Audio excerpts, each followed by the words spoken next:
Bismillahirrahmanirrahim. Assalamualaikum warahmatullahi wabarakatuh. Alhamdulillahi ta'ala hamdan katsiran tayyiban mubarakan fi kama yuhibbu rabbuna wa yardah. Asyhadu an la ilaha illallah wahdahu la syarikalah wa asyhadu anna Muhammadan abduhu wa rasuluhu la nabiyya ba'dah. Allahumma shalli wa sallim alaihi wa ala alihi wa ashabihi wa man tabi'ahum bi ihsanin ila yaumiddin wa ba'd. Alhamdulillah, segala puji bagi Allah Azza wa Jalla yang kembali atau yang selalu dan senantiasa memberikan karunia dan nikmat-nikmatnya kepada kita. Kalau kita ingin mencoba menghitung nikmat tersebut, kita tidak akan mampu menghitungnya karena nikmat yang begitu banyak. Maka sudah sepantasnya kita selalu bersyukur kepada Allah Subhanahu wa taala ya, dalam keadaan apapun. Di antara bentuk syukur kita selalu belajar dalam bentuk apapun, baik daring maupun luring, baik online maupun offline, tetap kita belajar. Nah,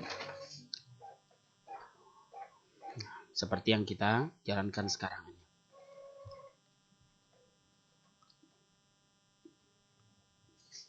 Ya, kita kemudian salawat dan salam semoga senantiasa tercurahkan untuk Nabi kita Muhammad SAW dan juga untuk keluarganya, para sahabatnya, dan orang-orang yang ikuti mereka dengan ihsan sampai hari kiamat kelak. Ya.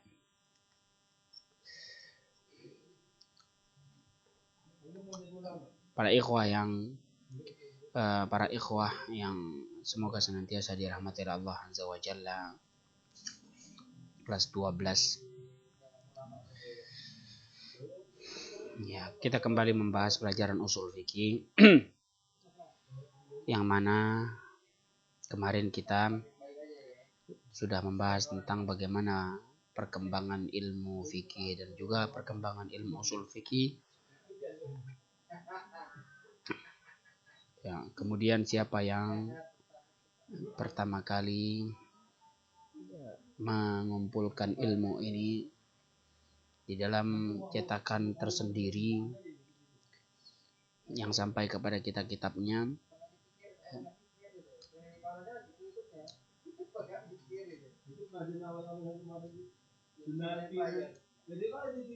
Ya. Itu terakhir. Itu pembahasan kita terakhir. Bagaimana perkembangan ilmu usul fikih.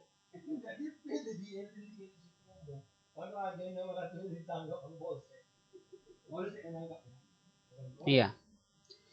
Ya, sebelum kita lanjutkan, Ustadz akan sebutkan atau jelaskan bahwa pekan depan itu antum akan menjalani ujian, maka dari itu harus dipersiapkan.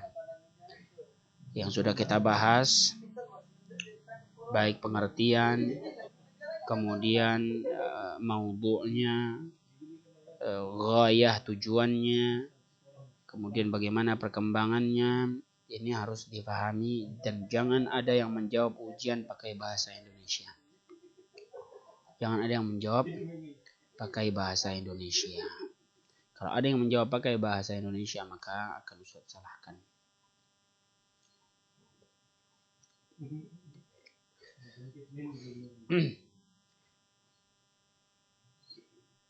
Jadi kita lanjutkan halaman 17 sedikit. Perhatikan kitabnya ini, kita akan bacakan wa tataba'al ulama 'ala at-ta'lif fi hadzal 'ilm baina ishabin wa ijaz. Kemudian setelah mulainya percetakan ya pengumpulan ilmu usul fikih ini dan dicetak, dikarang, para ulama berikutnya turut ya, para ulama setelahnya ikut-ikut untuk mengarang ilmu usul fikih ini. Ya, baina ishabin wa ijaz. Ada yang karangannya luas, ada yang ringkas. Ya. Ada yang luas, ada yang ringkas. Waqad salaka ulama'ul kalami tariqan fit ta'lif fi hadzal ilm. Dan ulama-ulama ahli kalam telah mengarang ilmu ini dengan metode tersendiri.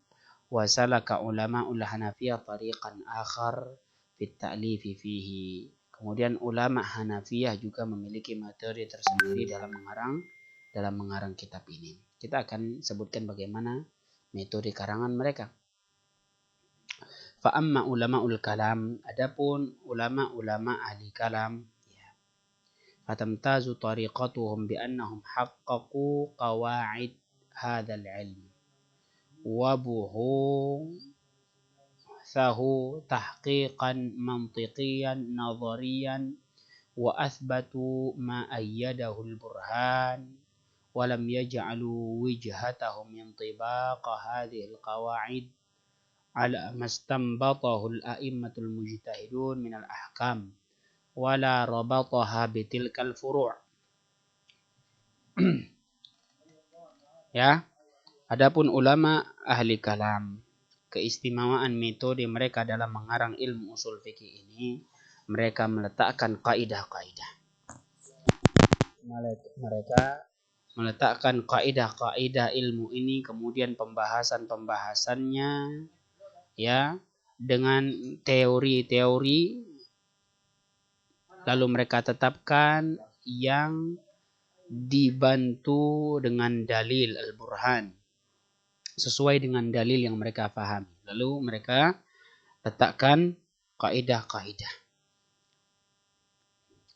Walam yaj'alu wijhatahum intibaqa hadhihi al-qawaid ala mastanbatahu al-a'immatul mujtahidun min al-ahkam wala rabataha bitilkal furu'. Dan juga mereka enggak jadikan sudut pandang mereka, pola pikir mereka harus sesuai dengan kaidah-kaidah yang telah disimpulkan oleh para a'immatul mujtahidin dari hukum-hukum yang ada, dan mereka enggak mengaitkannya dengan cabang-cabangnya. Ya, nanti ada kaidah, ada cabang-cabang. Mereka enggak seperti itu. Intinya mereka belajar, mempelajari dalil-dalil, meneliti, menganalisa, lalu setelah itu mereka meletakkan kaidah.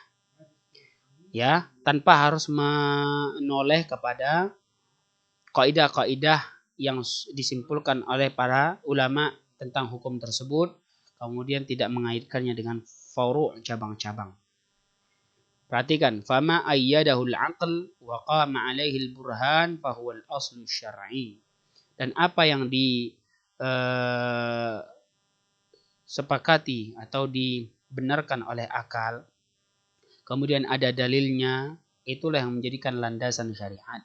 Sawaun awafaqal furu' al-madhhabiyah aw mukhalafah. Baik dia sesuai, seirama dengan pembahasan-pembahasan cabang-cabang yang ada di mazhab tersebut atau menyelisihinya, enggak peduli. Apakah sesuai dengan prinsip-prinsip mazhab tersebut atau menyelisihinya, mereka enggak peduli. Intinya mereka menetapkan kaidah sesuai dalil, ya, akal yang sehat, ada dalilnya, maka itulah sebagai landasan syariat ini. Tanpa harus memperhatikan kesimpulan-kesimpulan, pandangan-pandangan ulama lain, dan juga tanpa harus mengikat dengan cabang-cabang permasalahan dari kaidah tersebut. Nah, inilah metode dari ulamaul kalam. Ulamaul kalam ini siapa? Wa min haula aktsarul usuliyin. Di antara mereka, ya, ini paling banyak dari ahli usul fikih. Ulama usul fikih. Di antaranya ulama-ulama di mazhab Syafi'iyah dan juga mazhab Malikiyah. Wa min ashharil kutub al-usuliyah allati ullifat ala hadhihi tariqah kitabul mustasfah. Dan kitab yang terkenal yang dikarang dengan metode ini adalah kitab yang namanya adalah Al-Mustasfah. li Abi Hamid Al-Ghazali Asy-Syafi'i, yang karangan ulama Abu Hamid Al-Ghazali, Imam Al-Ghazali Asy-Syafi'i yang bermazhab Syafi'iyah, al-mutawaffa sanah 505. Kemudian kitab lainnya adalah bernama Kitabul Ahkam li Abi Hasan Al-Amiri. Al-Ahkam, ya, dengan metode yang kita sebutkan tadi. Mereka letakkan kaidah tanpa memandang cabang-cabang furu', ya, permasalahan di kaidah tersebut ataupun pendapat-pendapat, pandangan-pandangan para ulama lainnya tentang hukum itu. Jadi dia tetapkan kaidah sesuai dalil yang mereka analisa. Di antara kitab yang menggunakan metode itu, kitab Al-Mustasfa karangan Imam Ghazali yang wafat pada tahun 505, kemudian kitab Al-Ahkam atau Al-Ihkam karangan Imam Abi Hasan Al-Amiri Asy-Syafi'i, al-mutawaffa sanah 631.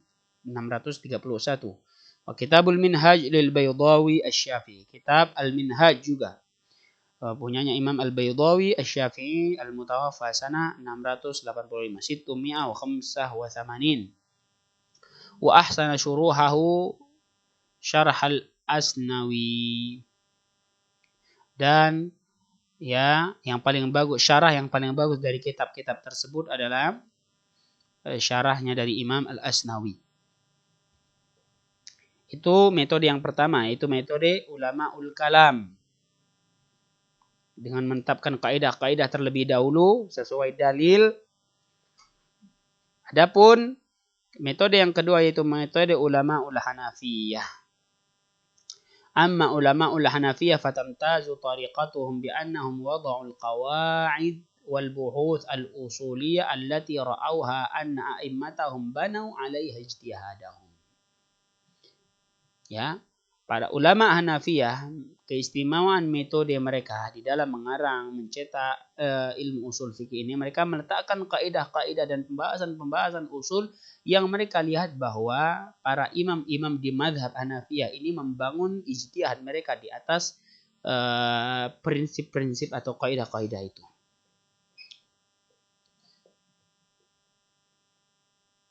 Ya.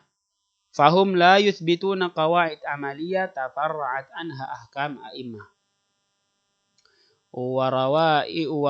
Waraiduhum fi tahqiqi hadhil qawaid al-ahkam allati istanbataha immatuhum bina'an 'alaiha la mujarradul burhan an-nadhari. Jadi mereka enggak menetapkan kaidah yang berkaitan dengan amalan.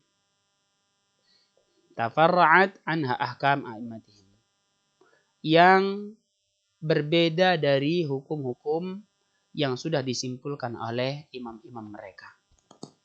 Ya. Jadi tolak ukur mereka di dalam menetapkan kaidah-kaidah usul fikih di karangan mereka itu adalah hukum-hukum yang telah disimpulkan, ya, oleh imam-imam mereka binaan 'alaiha, sesuai dengan hukum-hukum tersebut. Mereka tetapkan kaidah-kaidah. La mujarrad al-burhan an-nadhari. Bukan hanya sekedar dengan dalil-dalil teori. Ya. Bukan hanya sekedar dengan dalil-dalil teori, tapi dengan hukum-hukum kesimpulan imam-imam mereka juga. Walihadza aktsaru fi kutubihim min dzikril furu'. Maka karena metode ini mereka perbanyak di dalam karangan mereka itu menyebutkan furu', cabang-cabang dari setiap kaidah. وصاغوا في بعض الأحيان القواعد الأصولية على ما يتفق وهذه الفروع. Dan mereka terkadang mereka memasukkan kaidah-kaidah usuliyah ala ma yattafiq wa hadhil furu', yang sepakat dengan, ya, menetapkan kaidah-kaidah, membolehkan kaidah-kaidah di sebagian kondisi yang sesuai dengan furu', ya, cabang-cabang yang sudah disebutkan di dalam kaidah tersebut. Fakanat wijhatuhum istimdadu usul fiqh a'immatihim min furu'ihim. Maka tolak ukur mereka, pandangan mereka atau sudut pandang mereka mengambil ilmu usul fikih ini dari imam-imam mereka sesuai dengan cabang-cabang yang sudah mereka sebutkan pada pemimpin mereka. min asyharil kutubil usuliyah allati ulifat ala hadhihi tariqah. Di antara kitab usul fikih yang terkenal dengan metode karangan seperti ini adalah Usul Abi Zaid Ad-Dabbusi. Kitab usul karangan Imam Abi Zaid Ad-Dabbusi yang wafat pada tahun 430 Hijriah. Wa usul Fakhrul Islam Al-Bazdawi. Kemudian kitab usul fikih punyanya Imam Fakhrul Islam Al-Bazdawi. Wafat pada tahun 430 juga. Wa kitabul manar lil hafidh an-Nasfi al-mutawaffa sanah 790. Punya kitab Al-Manar karangan Imam Al-Hafidh An-Nasfi yang wafat pada tahun 790. Wa ahsana syuruha Mishkatul Anwar. Yang paling bagus syarah dari kitab-kitab tersebut adalah kitab yang bernama Mishkatul Anwar. Wa qad salaka ba'dul ulama fi at-ta'lif fi hadzal ilm tariqan jami'an baina at-tariqatayn sabiqatayn. فعنا بتحقيق القواعد الأصولية وإقامة البراهين عليها وعنا كذلك بتطبيقها على الفروع الفقهية وربطها بها. Adapun ya metode karangan yang ketiga. Jadi tadi kita sudah bahas dua metode karangan kitab usul fikih. Ada metode karangan ulama ul-kalam. Ada yang kedua ulama ul-hanafi. Yang ketiga adalah metode yang menggabungkan dua metode di atas. Ya, menggabungkan dua metode di atas. Mereka memperhatikan kaidah-kaidah usul yang berlandaskan dalil-dalil. Kemudian juga mereka menerapkannya dengan furu'-furu' fikih. Ya, cabang-cabang masalah fikih mereka kaitkan dengan hal-hal tersebut. Ini metode karangan kitab usul fikih. Ya. 3 metode berarti. Wa min asyharil kutubil usuliyah allati ulifat ala hadhihi tariqah al-mazdujah Kitab Badi'in Nizam Al-Jami' Baina Al-Bazdawi wal Ahkam li Mudhhiruddin Al-Baghdadi. Kitab yang paling terkenal, ya kitab usul fikih yang paling terkenal dikarang dengan metode yang menggabungkan dua metode di atas adalah kitab Badi'un Nizam, ya, bernama dengan Badi'un Nizam Al-Jami' Baina yang mengumpulkan antara Al-Bazdawi, karangan Imam Al-Bazdawi wal Ahkam, kitab Ahkam punyanya Imam Al-Mudhaffar atau Mudhhiruddin Al-Baghdadi Al-Hanafi yang wafat pada tahun 694. Wa kitabut tawdih li sadri syariah, kitab tawdih li sadri syariah, dan juga at-tahril lil kamal bin al-ahmam. Wa jam'ul jawami' li Ibnu Subki. Kemudian kitab Jam'ul Jawami' punya Imam Ibnu Subki. Wa minal mu'allafat al-hadits al-mujizah al-mufidah fi hadzal ilm. Dari karangan yang terbaru, yang ringkas, yang bermanfaat dalam ilmu ini adalah kitab Irsyadul Fuhul ila Tahqiqil Haqqi min Ilmil Usul. Punya Imam Syaukani yang wafat pada tahun 1250. Kemudian kitab Usul Fikih lil punya Syekh Muhammad Al-Khadari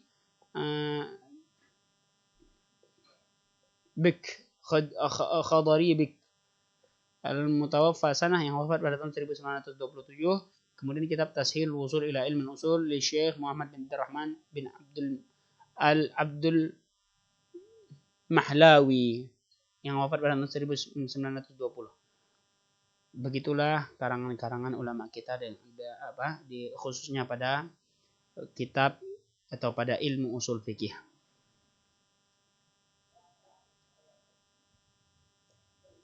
Kemudian ya ini terlalu panjang.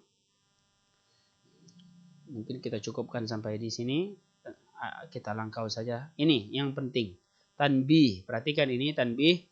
Ta'riful ilm wa mawdu'u wa ghayatu wa mansya'u wa nisbatuhu ila sa'ir ulum wa wadi'uhu wa hukmu syar'i fihi wa masailu hakadha kullu tusamma mabadi'il ilm. Kemudian ini perhatikan peringatan bahwa pengertian tentang ilmu, ranahnya, mawdu'nya, kemudian tujuan ilmu itu, perkembangannya bagaimana, penyandaran ilmu itu kepada ilmu-ilmu lainnya, yang meletakkan ilmu itu pertama kali, hukum syariat dalam mempelajarinya, masalah-masalah yang berkaitan dengan ilmu tersebut.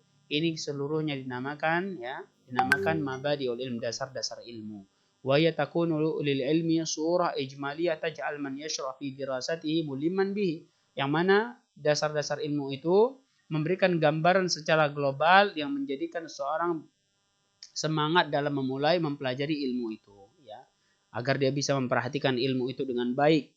Makanya penting dasar-dasar ilmu. Makanya kita bahas kitab ini dengan baik, ya. Dasar-dasar ilmu usul fikih ini. Mulai dari pengertian antara ilmu fikih, kemudian ilmu usul fikih, apa tujuan mempelajarinya, apa maudhu ilmu fikih, kemudian maudhu usul fikih, kemudian bagaimana perkembangan ilmu ini. Ya, apa kitab yang pertama, dan selain ini memberikan gambaran secara keseluruhan kepada orang yang hendak mempelajari ilmu itu dan agar dia fokus. Walihada i'tada al-muallifun an yuqaddimu muallifahum, ya, an yuqaddimu muallafahum fil ilmi biqaddimah fi bayani mabadihi. Maka kebiasaan ulama yang mengarang kitab, mereka memulai karangan mereka di ilmu apapun dengan menjelaskan dasar-dasar ilmu ini. Waqad allafa katsirun minal ulama rasaila khassatan في مبادئ العلم ومنها رسالة مطبوعة صغيرة الحجم كبيرة الفائدة للمرحوم الشيخ علي الرجب الصالحي اسمها تحقيق مبادئ العلوم الإحدى عشر. Ya, dan para ulama banyak mengarang risalah-risalah, ya, karangan-karangan ringkas khusus menjelaskan tentang dasar-dasar ilmu ini. Di antaranya adalah risalah atau karangan ringkas yang kecil, ya, tapi faedahnya besar, punyanya Syekh Ali Rajab As-Salihi yang dinamakan dengan Tahqiq Mabadi'il Ulum Al-Ihda Asyar. Ini nama kitabnya, Tahqiq Mabadi'il Ulum Al-Ihda Asyar. Wa Ibnu Khaldun fil Muqaddimah kataba fil qism al-akhir minha fusulan mutammimah fil ulum asy-syar'iyyah wal lughawiyyah wal 'aqliyah wa bayyana fiha ta'rif kulli 'ilmin wa nash'atahu wa tatawwuruhu. Kemudian Ibnu Khaldun juga fil Muqaddimah, di Muqaddimah dia menuliskan di bagian akhir suatu karangan tentang ilmu syariat, ilmu bahasa, ilmu logika. Dia jelaskan di dalamnya pengertian tentang setiap ilmu, ya, perkembangannya, ya, muncul dan berkembangnya ilmu itu bagaimana. Inilah yang kita pelajari dari pertemuan pertama kita di kelas ini tentang dasar-dasar ilmu usul fikih. Kenapa Ustadz agak sedikit lama menjelaskan ini? Karena ini penting agar antuna semangat ketika belajar ilmu usul fikih. Jangan tiba-tiba ketika kita masuk ke pembahasan pertama al-qismul awal fil adillati syar'iyyah. Loh, kok ilmu ini membahas tentang dalil-dalil syariat? Makanya kita sudah bahas, ya, di mana ranahnya fikih, di mana ranahnya usul fikih. Sehingga ketika kita tahu ranah masing-masing, kita nggak kaget lagi, oh ternyata usul fikih memang bahasannya tentang dalil-dalil syariat, seperti itu.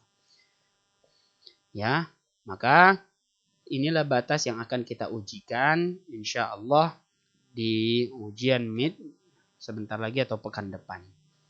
Ustadz ingatkan lagi bahwa menjawabnya tidak boleh pakai bahasa Indonesia. Kalau pakai bahasa Indonesia maka akan Ustadz salahkan. Jawabannya ringkas, asal benar nggak masalah. Daripada panjang tapi salah, tak kemana-mana arahnya, ini nggak berguna. Ya, semoga apa yang Ustadz jelaskan bisa dipahami bersama. Nas'alullah ta'ala an yarzuqana ilman nafi'an wa rizqan tayyiban wa amalan mutaqabbala.